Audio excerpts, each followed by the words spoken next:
Hello and welcome to Walking to Urithiru. This is part 8 of my Oathbringer chapter analysis. I'm Overlord Jeebus and we'll jump straight into it. As per normal, this is a Oathbringer whole Cosmere spoilers. I'm going to start with the epigraphs. We've got 3 of them this time, so I'm going to just chunk them all together and read those to you. I ask only that you read and listen to these words. In this record, I hold nothing back. I will try not to shy away from difficult topics or paint myself in a dishonestly heroic light. I will express only direct, even brutal truth. You must know what I have done and what these actions cost me. I questioned last week the point of these epigraphs, or rather the point of the preface to the Oathbringer, if not to help someone understand the actions of a person. And it does seem like this is just a recounting of events. And the impression I'm starting to get is that whatever the author did, they did that, and it seems like it's a good thing and everyone celebrated them for it, or at least a lot of people celebrated them for them, when in fact it's actually a bad thing, and this is telling everyone after the fact, hey, you know that great thing I'm remembered for, it wasn't so great. And that's what I think that's what this is kind of building to. That's what I feel like is the reason for Oathbringer, the book inside the book. So we've got chapter 13 called Chaperone. Basically, nothing happens in this chapter. We've got 3 very short chapters, and not a lot happens. Essentially, Adolin visits Shallan in the night to bring her food and some books, and they have a little chat, and that's the whole chapter. Although that's a bad thing, this chapter is very, very funny and surprisingly sexy for Brandon Sanderson, so you go Brandon Sanderson. The evening that this takes place on, I believe is I think it should be the second last night of the Weeping, actually, because I believe it's been 8 days, which means this will either be night 8 or night 9, which means it'll probably be one of the last days of the Weeping. But they should be getting regular Stormlight back soon. And so, because not much happens in this chapter, most of the stuff actually comes from either dialogue or Shallan's internal kind of monologue. So she talks about the patterns on the wall again, and the strata in the walls, and then she also says something that it can't be scratched by a knife, and I'm like, does that mean, are you trying to tell us it's just really hard stone, or is it made out of something more cognitive? Because Urithiru is really weird things in the Cosmere are cognitive in some way, and so I feel like Urithiru might be partially in the cognitive realm for some reason, in some way. It's a hunch I've got based on her uncomfortableness with it, and also her seemingly comfortableness with it. It's a very contradictory place. I mean, she talks, when she's flicking through her drawing pad, she talks about how she's drawn like over 20 pictures of just the patterns on the walls, and she doesn't even realise it. And so to me, that tells me that there is something really weird going on with Urithiru. During their conversation, Adolin mentions that he was born under the sign of 9. And a lot of people have jumped on this being like, oh, it's just Adolin for Odium's champion. And as much as I'm well into that theory, I think that this sounds to me a lot more like a horoscope, like he was born in the 9th month or something, or I don't know. I just don't feel like this is something we should read too much into. Just like normal astrology. Oh, and then Adolin mentions May Aladar again.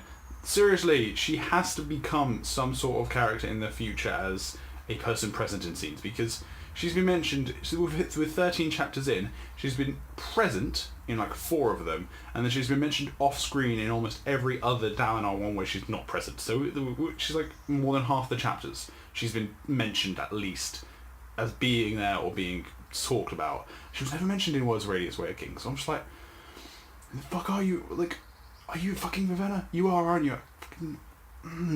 But anyway, we then reach the end of the chapter where Shallan and Adolin are all like, we're not going to mess this one up. And so I'm like, you're definitely going to mess this one up. I'm wondering if this relationship will even last to the end of Oathbringer. We'll have to wait and see.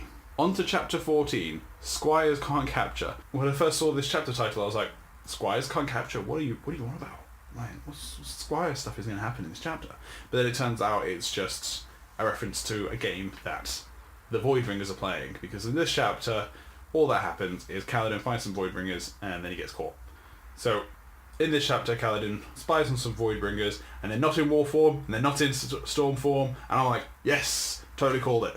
And I don't know what form they're in. They're not in work form, because work form does not have a carapace. They are not in war form, because Warform has way more carapace. I believe it doesn't have any hair either, and they're definitely described as having hair. On Discord, I saw that Caldaris pointed out the fact that it doesn't sound like they can hear rhythms, and the reason for that is because they're not speaking to any rhythm.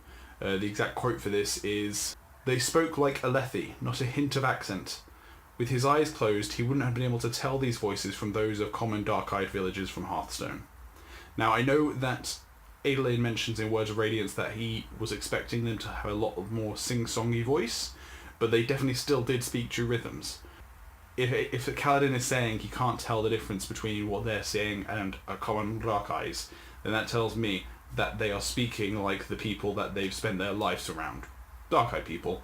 That's where they've learned their language, and that's why they're speaking to that, and that's why they're not speaking to any rhythms. I don't know if it's because they're not able to hear the rhythms, or just because they're not raised in a listener culture, they don't know how to attune to the rhythms. But it does seem like these Voidbringers are not hearing any rhythms at all. Kaladin is then spotted by a little yellow ribbon-like spren that's flying around, who starts screeching that he's there, you're being watched.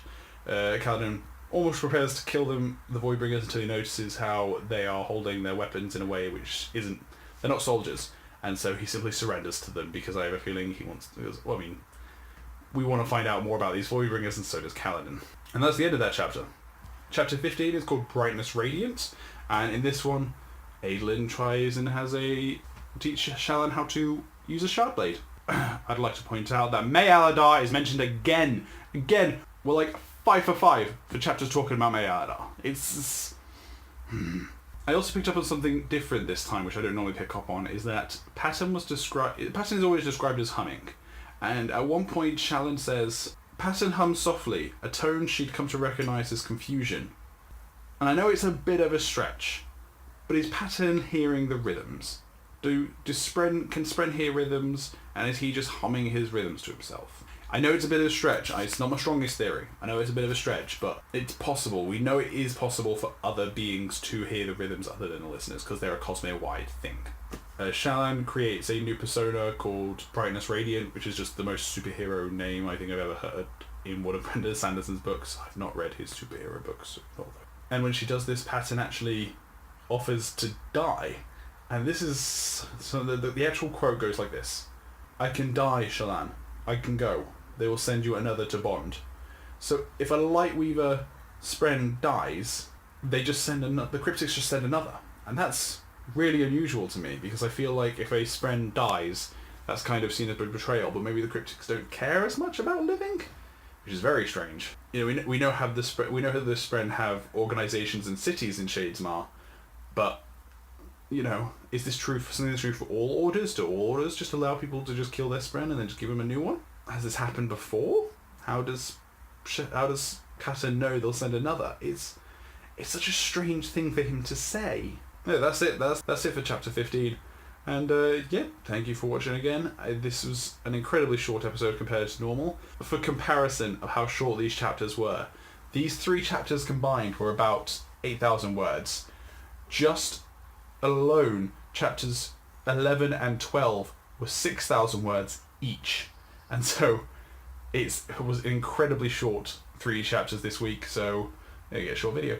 Thank you again for watching, and as always, you can chat to me on the Discord, you can reply to the Reddit thread, or the thread on the 17th Shard, and I'll see you guys next time, where we can continue walking to Urithiru. Bye!